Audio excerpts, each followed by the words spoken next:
acuerdo con el cronograma y el itinerario propuesto.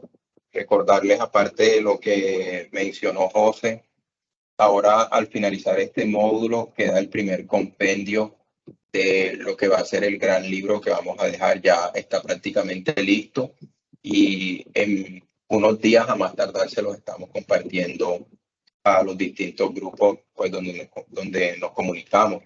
De igual manera, las diapositivas también serán compartidas y las charlas que se graban quedan en YouTube. Entonces, sin más preámbulos, comencemos hablando de la semiología cardiovascular, dando una introducción desde los conceptos básicos de la semiología hasta la aplicación clínica, teniendo en cuenta que todos los que estamos en el escenario, no todos hemos pasado por la asignatura. Entonces, para aquellas personas que no lo han hecho, ¿qué es la semiología? La semiología etimológicamente significa señal, semio significa señal y logo significa tratado. Por lo que esta palabra como tal hace referencias al estudio de las señales o de los signos. Cada saber tiene su propio sistema de signos. En el contexto de la medicina, la semiología es definida como ese capítulo de la patología que se ocupa del estudio de signos y síntomas de las enfermedades, así como de las repercusiones que tiene en el organismo. Esta tiene dos grandes componentes, la semiotecnia y la propedéutica. La semiotecnia se refiere o se define como el conjunto de procedimientos que se realizan, es los métodos y las técnicas de exploración que nosotros utilizamos a la hora de valorar un paciente. Aquí sabemos que encontramos la inspección, la palpación, la percusión y la ocultación. La propedéutica, por su lado, hace referencia a ese conjunto de saberes previos, a la integración que yo hago de los conceptos médicos que poseo con lo que estoy encontrando en mi paciente. Y es lo que nos va a permitir hacer el diagnóstico. ¿Cómo definimos un signo? Un signo se define como una señal objetiva de salud o de enfermedad que puede determinarse su presencia, es decir, es medible, es cuantificable y puede ser determinado por un tercero, como es el médico, o incluso puede ser determinado por el paciente mismo. Porque el hecho de, por ejemplo, que un paciente vomita, nosotros no lo podemos ver quizás, pero el paciente sí lo ve, lo percibe, esto es algo objetivo. El síntoma se define como una señal subjetiva de salud o de enfermedad. Esto no puede determinarse, no puede medirse a través de los exámenes paraclínicos y es algo más de sensaciones del paciente, como el caso del dolor, el tinnitus, el vértigo. ¿Cómo vamos a definir el síndrome y la enfermedad? Si bien es cierto, estos términos tienen en común la presencia de signos y síntomas, ellos no son iguales. La enfermedad tiene una única etiología, pero el síndrome es ese conjunto de signos y síntomas que son iguales, pero que pueden tener distinta etiología. Por lo menos, una enfermedad es COVID-19. Una enfermedad de COVID-19 está causada por un único virus, que es el SARS-CoV-2, pero el síndrome, un ejemplo del síndrome respiratorio agudo severo, que ya sí tiene múltiples etiologías, incluso pasando por virales, bacterianas y demás. ¿Cómo definimos diagnóstico? Bueno, como sabemos, esta palabra hace referencia a la identificación de la afección que está aquejando al paciente y que hay muchos tipos de diagnóstico, ya esto sí es más profundo, sin diagnóstico etiológico, topográfico y demás. Bien, posterior a esta pequeña introducción, empecemos a ver la semiología cardiovascular, los principales motivos de consulta, es decir, por qué los pacientes nos van a consultar a nosotros. Esto puede ser en el servicio de urgencia, puede ser en la consulta externa, puede ser en la hospitalización. Si bien es cierto, nosotros podemos encontrarnos cualquier motivo de consulta en cualquier escenario que nos estemos desempeñando, hay unos que van a predominar más en un escenario clínico que en otro. La disnea es definida como un síntoma, es una sensación subjetiva de respiración dificultosa. El enfermo, el paciente, tiene la conciencia de que está teniendo un esfuerzo mayor para respirar y esta a su vez se clasifica en tres. La disnea de esfuerzo es la que presenta el paciente cuando realiza un esfuerzo físico. Normalmente esto es sugestivo más de una insuficiencia cardíaca, pero no quiero entrar en esos temas que van a ser posteriores. La ortopnea ya es un tipo de disnea que aparece en reposo, que aparece con la posición en decúbito. Incluso, hablando de la disnea paroxística nocturna, si nosotros desglosamos este término, disnea, como hemos mencionado, significa la sensación que percibe el paciente en una dificultad respiratoria. Paroxismo en medicina hace referencia al momento, el día en el que un signo o síntoma es más florido, en el que es más percibido, y nocturna hace referencia pues a la noche. Entonces, si nosotros nos guiamos por eso, podríamos decir que la disnea paroxística nocturna es esa disnea que aparece mucho más florida en la noche. Incluso podríamos pensar que tiene que ver algo con ciclo circadiano por presentarse a una hora determinada del día. Pero como nosotros sabemos, en medicina 2 más 2 es 4, por eso no tiene nada que ver, pareciera que estuviese incluso mal nombrada. La disnea paroxística nocturna realmente es un tipo de ortopnea en el que el paciente se acuesta y como vimos nosotros en la anterior charla de fisiología cardiovascular, cuando el paciente está acostado, la gravedad va a disminuir, entonces el retorno venoso va a aumentar. Cuando el retorno venoso aumenta, aumenta la precarga y al aumentar la precarga aumenta el volumen sistólico. Pero si estamos en el contexto de un paciente que tiene una afección cardiovascular, no va a poder bombear todo ese gran volumen sistólico que está teniendo el corazón. ¿Qué va a pasar? La sangre va a repercutir hacia los vasos sanguíneos pulmonares, aumentando la presión hidrostática y generando edema alveolar. Por eso es que el paciente tiene dificultad respiratoria. Realmente aquí lo que se produce es un edema alveolar. La cianosis, como sabemos, la cianosis es ya un signo objetivo de hipoxia. Lo que presenta es una aparición de una coloración azulada en las pieles y en las mucosas. La central es más de la mucosa oral y de la lengua. La central habla más de un proceso de alteración de la ventilación, perfusión, y la periférica hace una alusión a que no está llegando suficiente sangre a la periferia. Puede ser porque el gasto cardíaco esté disminuido, esté enlentecido, puede ser en un contexto de un shock, en un contexto de una insuficiencia cardíaca o incluso en un contexto de una patología vascular. Las palpitaciones son esos pacientes que alcanzan a percibir los latidos cardíacos, que sienten que el corazón se les va a salir, que sienten el corazón en el cuello y demás. Tienen múltiples maneras de referirnos a este motivo de consulta. Generalmente las palpitaciones están asociadas a una taquicardia sinusal, la mayoría terminan siendo banales, pero requieren un estudio, incluso están asociados a patologías psiquiátricas, como es el caso de los trastornos de ansiedad generalizada, los trastornos de pánico generan en estos pacientes grandes palpitaciones. El síncope es ese paciente que hace un desvanecimiento de la conciencia. Hay que saber hacer la diferencia entre un síncope y un paciente que convulsiona. El síncope, el paciente pierde la conciencia y se cae. No hay movimientos del cuerpo. Una pregunta clave para determinar esto es preguntarle al paciente si posterior al episodio él sí sintió cansado. En las convulsiones siempre se sienten cansados, en los síncopes no. La claudicación intermitente es ese paciente que camina y tiene que parar porque siente un cansancio. Generalmente siente que el aire le falta, que tiene una fatiga, y esto se encuentra asociado a una patología generalmente vascular, pero en una insuficiencia cardíaca más avanzada se puede encontrar. Incluso cuando veamos el tema de insuficiencia cardíaca, la NIJA y la AJA utilizan este parámetro para clasificar a los pacientes. El edema, como es bien sabido, es cuando aumenta la cantidad de líquido en el espacio extracelular. El edema cardiovascular tiende a ser más en las regiones de declive, tiende a ser más en los pies, de manera vespertina, se presenta en ambos miembros de manera simétrica. Es muy distinto al edema que es de tipo renal. Incluso el edema cardiovascular tiende a ser un aumento desde la parte inferior hasta la parte superior, pudiendo generar incluso una anasarca, que es un edema generalizado del paciente, pero estos son estadios mucho más avanzados.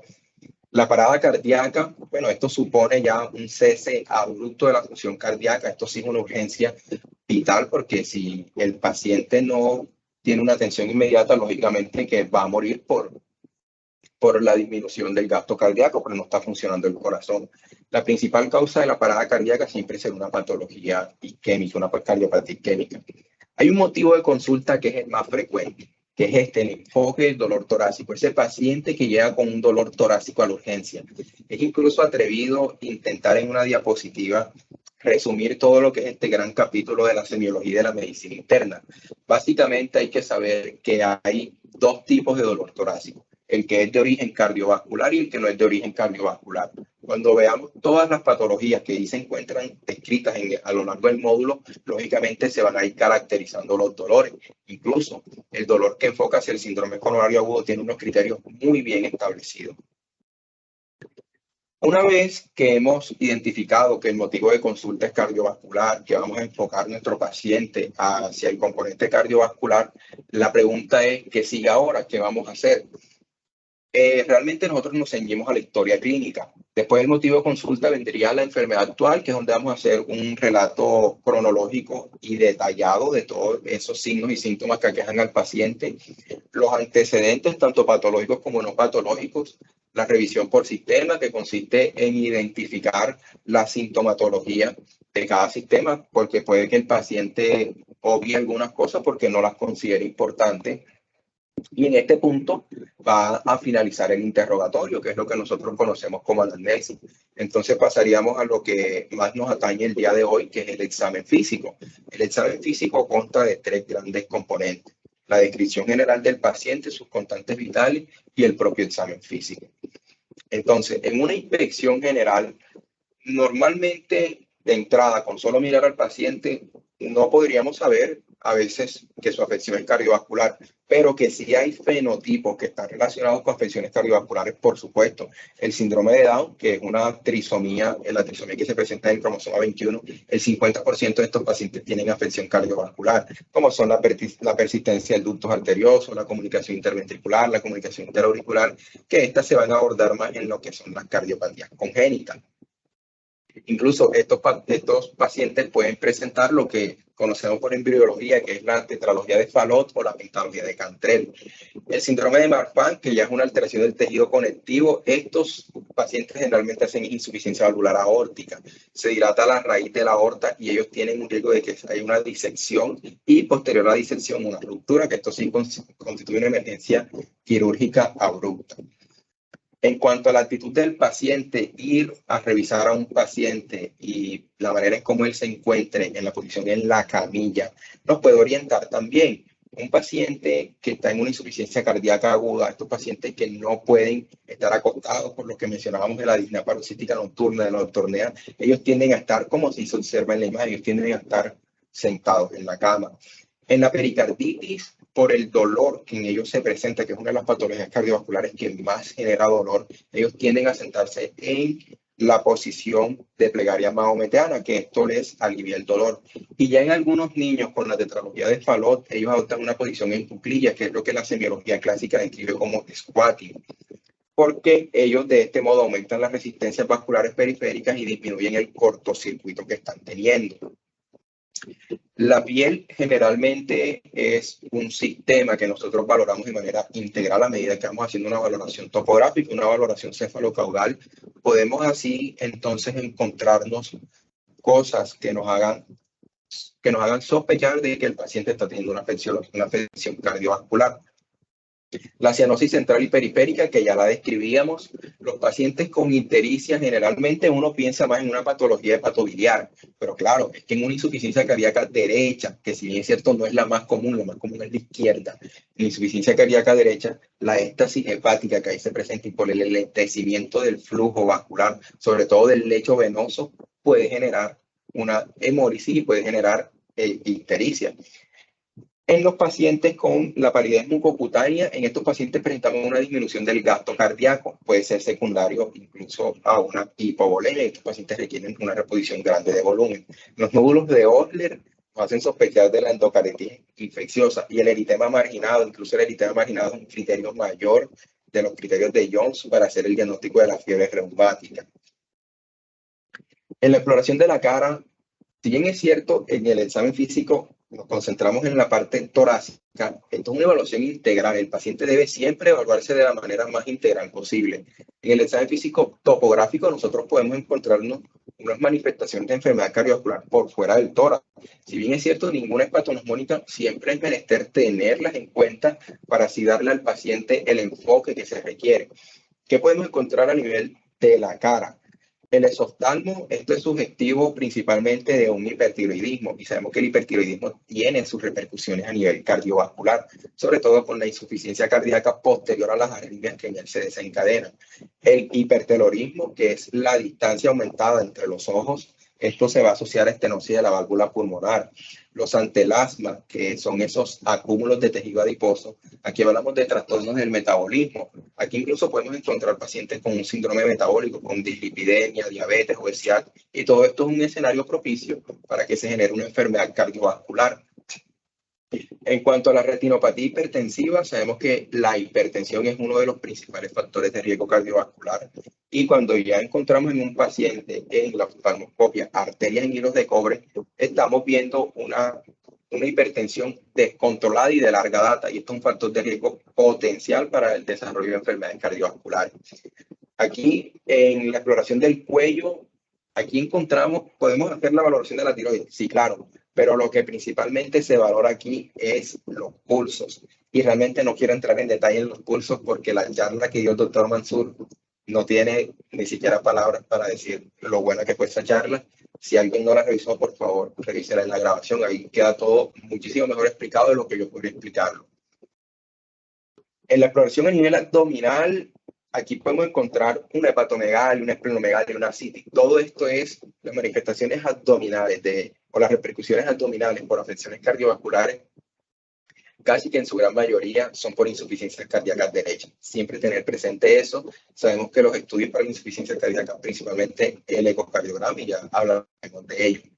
Bueno, después de este recorrido, entremos principalmente a la semiología cardíaca. Aquí la exploración es del tórax y especialmente del corazón, pues es muy complejo abordar también pulmón. Si bien es cierto, las patologías cardíacas repercuten a nivel pulmón, a nivel de pulmón, principalmente con la generación del edema. Ya la semiología pulmonar es un capítulo aparte y ajeno a esta charla. Y finalizamos con la exploración vascular. Entonces, hablemos primero de la exploración del tórax. Hablando un poco en conjunto, lo primero es la observación, es decir, la inspección. ¿Qué vamos a valorar aquí? Que no existan a nivel de la piel lo que conocemos como lesiones primarias o secundarias, que no exista una circulación colateral, que esto puede hablar de un síndrome de vena cava superior, de una compresión venosa, que no hay un abultamiento circunscrito de las costillas. ¿En qué podemos sospechar cuando hay un abultamiento circunscrito de las costillas? Por nuestra epidemiología en Colombia, principalmente por tuberculosis.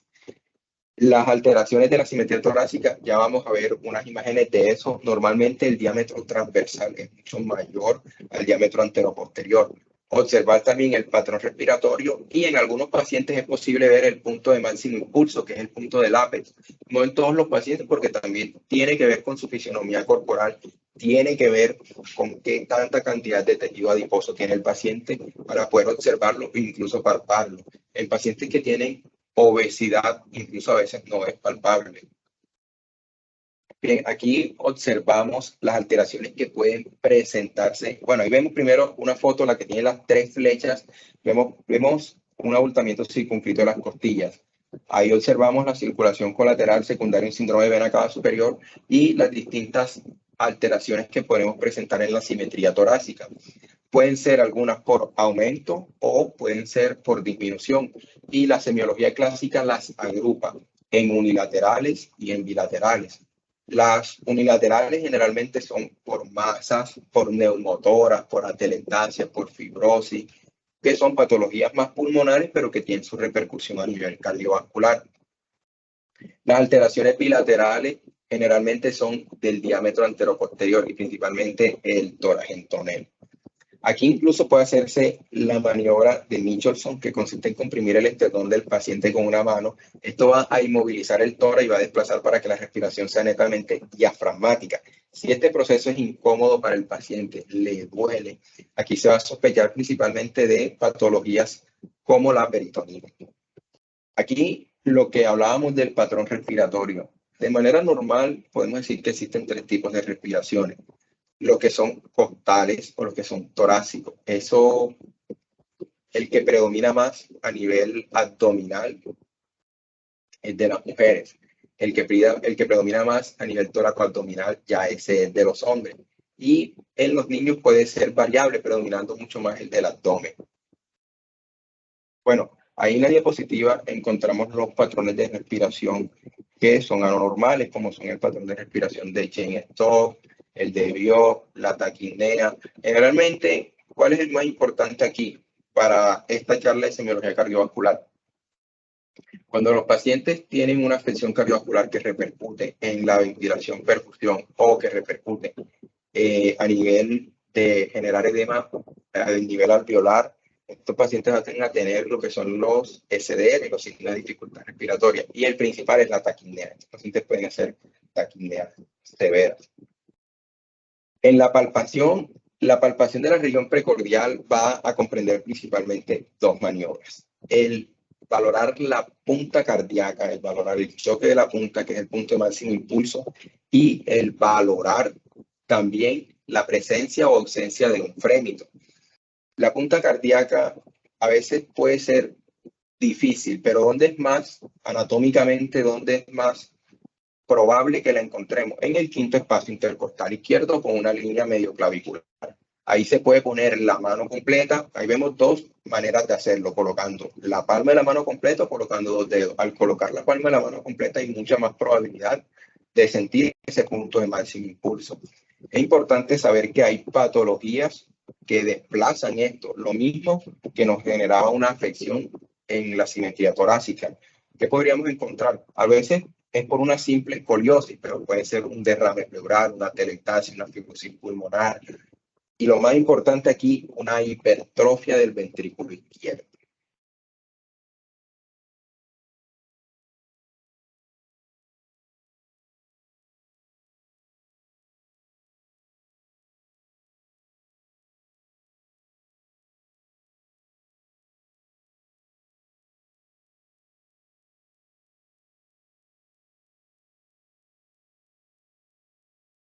Bueno, disculpen ahí la pequeña interrupción, ya vamos a compartir la diapositiva.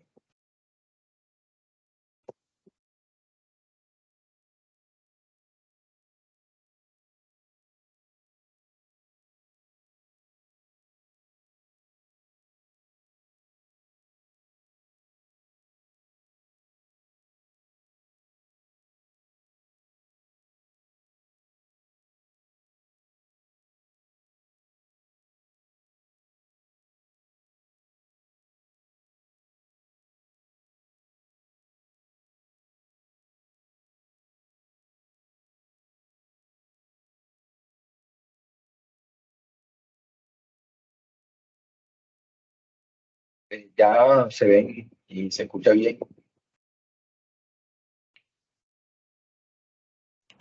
Sí, todo bien. Listo, dale, gracias. Bueno, como estábamos conversando, aquí en la palpación vamos a valorar principalmente dos cosas. El choque de la punta, que ya pues lo conversamos, y la presencia de un frémito o tril. ¿Qué es esto? Es un soplo que se presenta.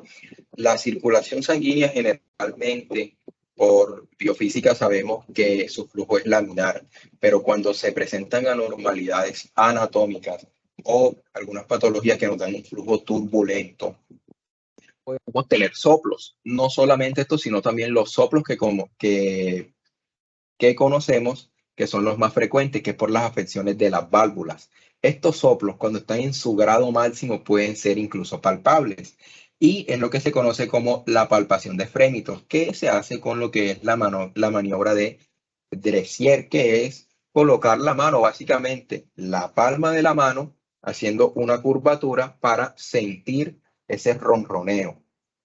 Esto cuando el soplo está en su punto máximo, no en un primer estadio va a ser imposible palparlo. La percusión, bueno, ¿dónde es realmente importante la percusión a nivel del corazón? Si nosotros estamos en un lugar donde no tenemos una radiografía torácica, estamos sospechando de un paciente que tiene una cardiomegalia y no tenemos una radiografía, valorar los límites cardiovasculares es la única manera en la que podríamos llegar a este diagnóstico.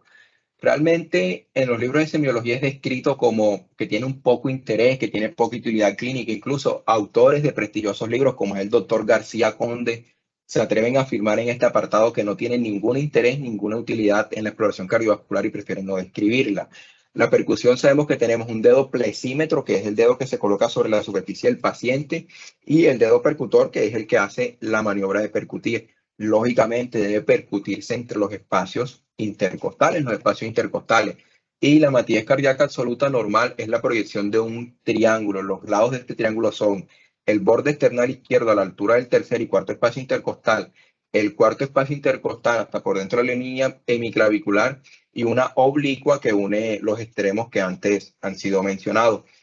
En nuestro medio, afortunadamente, la gran mayoría de los centros disponen de la radiografía, lo que ha desplazado esta maniobra semiológica. La ocultación sí es lo que más representa la ayuda diagnóstica para nosotros hacer, lo que representa el mayor interés clínico para nosotros hacer diagnóstico solamente con la semiología. Sabemos que en la ocultación vamos a tener dos principales focos. Los focos de la punta, que ellos se encuentran, el mitral está situado en el quinto espacio intercostal izquierdo con la línea medioclavicular. El tricuspidio se dice que está sobre la base del apéndice cifoide, valorando la válvula tricúspide. Y lógicamente el mitral valorando la válvula mitral.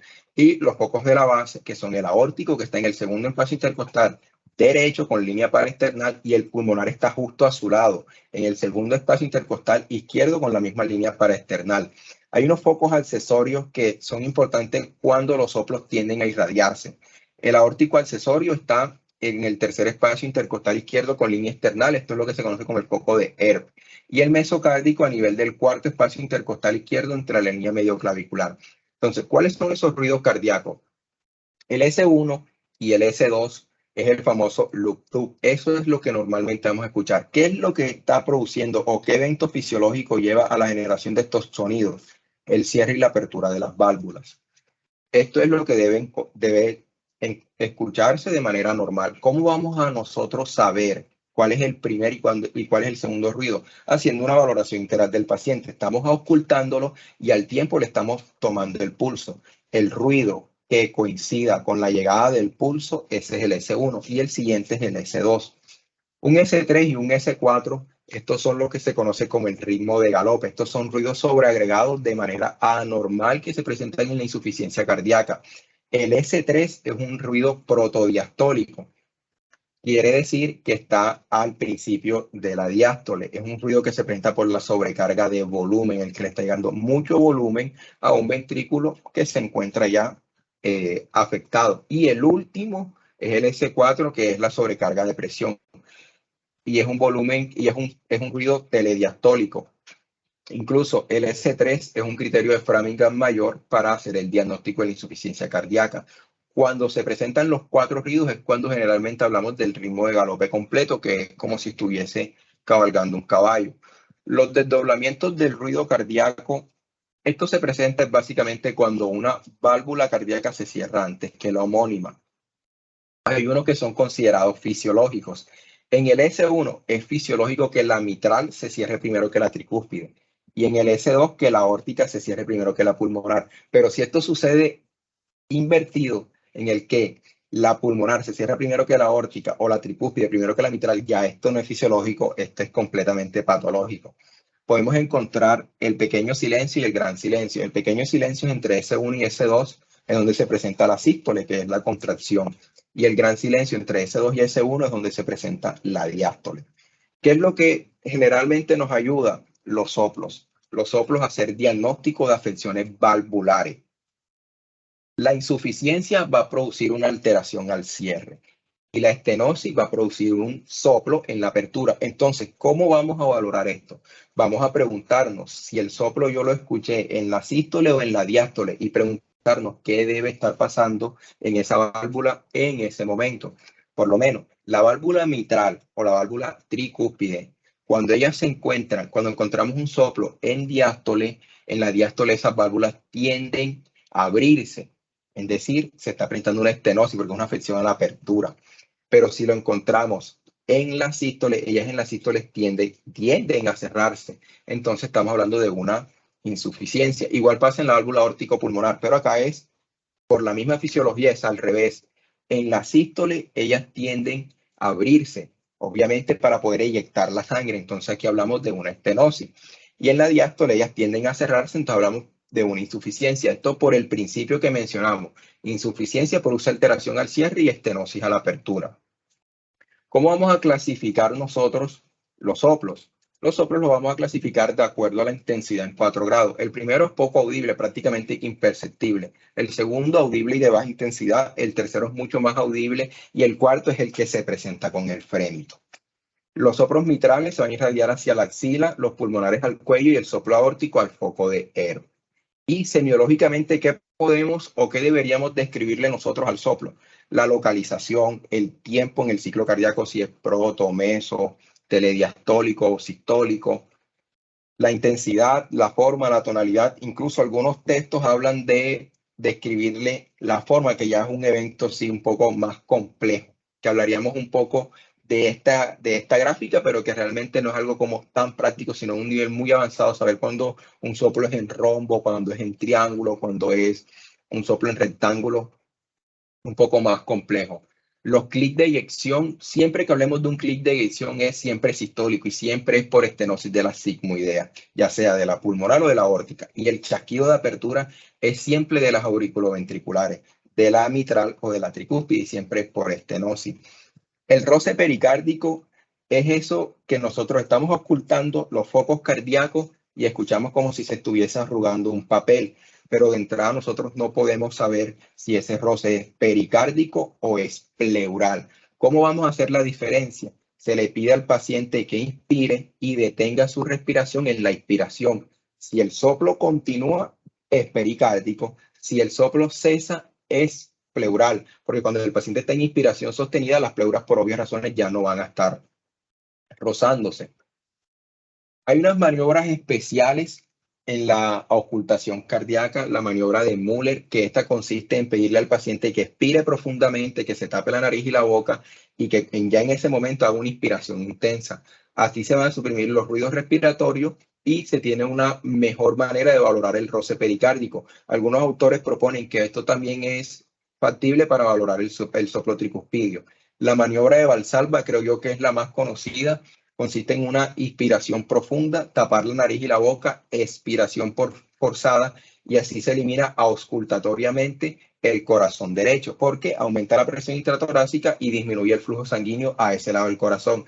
Entonces se puede dilucidar mejor si una insuficiencia mitral aumentaría el soplo o si es tricuspidia, pues por las razones anatómicas donde se encuentran estas válvulas. La maniobra de Rivero, que consiste en ocultar mientras el paciente está inspirando profundamente, y esto oculta mejor soplos y chasquidos. La maniobra de Pachón, en esta maniobra el paciente va a adoptar una posición en decúbito lateral izquierdo y vamos a estar ocultando la región axilar a nivel del quinto espacio intercostal izquierdo. Así se van a percibir mejor los sonidos del foco mitral. Y pues estas son las 4 que más se utilizan. Aquí podemos observar una imagen de cómo es la posición de ese paciente. Bueno, habiendo hablado un poco de la inspección, la palpación, la percusión y la auscultación cardíaca, pasemos ahora al segundo componente de la semiología cardiovascular, que es precisamente la exploración vascular. ¿Qué vamos a explorar nosotros a nivel vascular? Los pulsos periféricos y la presión arterial. Los pulsos periféricos vamos a valorar los que se encuentran en la tabla de color rosado. El temporal, anatómicamente, ¿dónde se va a encontrar cada uno de estos pulsos? Esto es muy importante, porque generalmente por la rapidez o por ciertas situaciones no alcanzamos a valorarlos todos. Y es importante valorar tanto los centrales como los periféricos, porque puede hablarnos una diferencia de pulso de más de 20 milímetros de mercurio, una diferencia de presión de más de 20 milímetros de mercurio, o una diferencia de pulsos en la intensidad de lo que lo vamos a percibir, puede hablarnos de una coartación de aorta, de una aterosclerosis. Entonces siempre es importante hacer la comparación semiológica. El temporal, lógicamente a nivel de la región temporal, en la porción media del hueso temporal, el carotidio está debajo del ángulo de la mandíbula, por delante del músculo esternocleidomastoideo. El humeral, tercio inferior del brazo, cara interna y por debajo del tendón del músculo bíceps braquial. El radial, entre el tendón del músculo flexor radial del carpo y la apófisis estiloide del radio. El femoral es en la zona media del triángulo de Scarpa. Si no se puede valorar el femoral, si no se puede encontrar aquí, se puede valorar un poco más hacia arriba por la ingle, más o menos por la región abdominal. Y si es posible, el popliteo, que es en el hueco popliteo, ahí la técnica para poder percibirlo de mejor manera es bimanual. Generalmente cuando se hace una técnica con una sola mano es muy difícil percibirlo. Y el tibial posterior es por detrás del malleolo de la tibia. Y ya el pulso pedio está en el dorso del pie, entre los tendones, los músculos extensores, entre el primer y el segundo dedo. ¿Qué le vamos a valorar a esto? La mnemotecnia que conocemos como frita. la frecuencia, el número de ondas que se perciben en un minuto, el ritmo, que es el intervalo entre una pulsación y otra. Aquí vamos a hablar si es regular, si es el mismo número o si es irregular. La intensidad, que es la fuerza con la que la sangre está llegando en cada latido. Hablamos de un pulso lleno, de un pulso débil. La tensión y la amplitud. Aquí ya en alteraciones, por ejemplo, en un paciente que está choqueado, podemos hablar de pulsos saltones, de pulsos filiformes. Y aquí encontramos la manera en cómo se hace la valoración, un poco de la visualización. La exploración venosa, a nivel semiológico, esta sí ha sido completamente desplazada por el advenimiento de la tecnología. Una exploración venosa se hace ya actualmente con el ecodoppler. Esto se ha vuelto el gol estándar para hacer la valoración de la patología venosa, tanto para encontrar trombos como para encontrar la insuficiencia. La patología linfática, que también hace parte del aparato cardiovascular. Esta patología linfática se va a expresar principalmente por un linfedema, que puede ser primario o que puede ser secundario. Lo que más nosotros vamos a ver son los linfedemas secundarios, que generalmente van a tener causas infecciosas. Y a nivel mundial, la filariasis es la primera causa. Y aquí en Colombia hay ciertos casos de esto. Bueno, finalmente encontramos las pruebas complementarias para hacer la exploración cardiovascular. Vamos a encontrar de rutina, importante, los electrolitos séricos por la repercusión fisiológica que estos tienen, especialmente el potasio a nivel cardiovascular, la glicemia, un cuadro hemático completo, un perfil lipídico, un perfil hepático, un ecocardiograma, una radiografía de tórax y, cómo no, el electrocardiograma. Las no rutinarias, los péptidos. Sabemos que la elevación de un péptido, independiente de cualquier cosa, este es patognomónico de una insuficiencia cardíaca. Una monitorización ambulatoria del EKG puede incluso ser considerada esta prueba un poco rutinaria. Cada vez la utilizamos más los Holter y los mapas de presión arterial cuando hay duda un poco en el diagnóstico de la hipertensión arterial, cuando queremos descartar si es una hipertensión arterial de bata blanca, o si queremos ver si los pacientes son respondedores o no. La cardiología nuclear, que es un capítulo muchísimo más avanzado en el que Colombia apenas está ahondando, especialmente la costa Caribe. La tomografía axial computarizada, la resonancia magnética, y ya vamos a encontrar estudios invasivos como el cateterismo y los estudios electrofisiológicos. En el estudio electrofisiológico consiste incluso en medir el voltaje dentro de una cámara cardíaca, dentro ya sea de una aurícula o de un ventrículo. Y bueno, esto ha sido todo por la charla de hoy. No sé si hay algún comentario, aclaración, corrección, pregunta.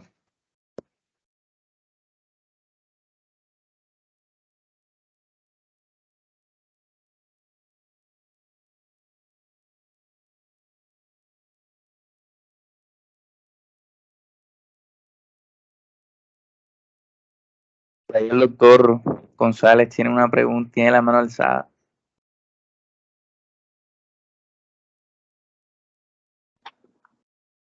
Doctores, no, felicitar a Luis, más que todo, qué ponencia, la verdad. Y no se me escapó levantar la mano allí, quería aplaudir más bien. Sin embargo, bueno, ya que entré, pues sí dar más que todo como un aporte, porque evidentemente estos temas que son tan extensos, a veces pues para tratarlo en 50 minutos, una hora, pues tenemos que pasar por alto varias cosas. Entonces, para que de pronto unas cositas que nos llevemos de aquí es en la parte del interrogatorio, pues saber en que cuando tengamos cardiopatías en pacientes jóvenes, siempre pensar más que todo en que son congénitas o inflamatorias, y si es por vejez, que son degenerativas, exceptuando un caso, bueno, llevarse, sigue como de pronto decimos nosotros a modo de dato fino, que son los reumatismos poliarticulares, porque esto se invierte con respecto a la edad, ya que los vasos sanguíneos de los jóvenes, pues, digámoslo de alguna forma, no están tan desgastados y pues su curso es mejor, o sea, desarrolla mejor la enfermedad, pues paradójicamente, por decirlo de alguna forma. Y con respecto al sexo, pues decirle que las mujeres tienden a hacer más valvulopatías mitrales y más que todo presentan a hacer estenosis, y esto es porque ellas anatómicamente el orificio valvular es más pequeño por el hecho de que ellas hacen una resistencia los caracteres infantiles y pues por eso se presenta esto.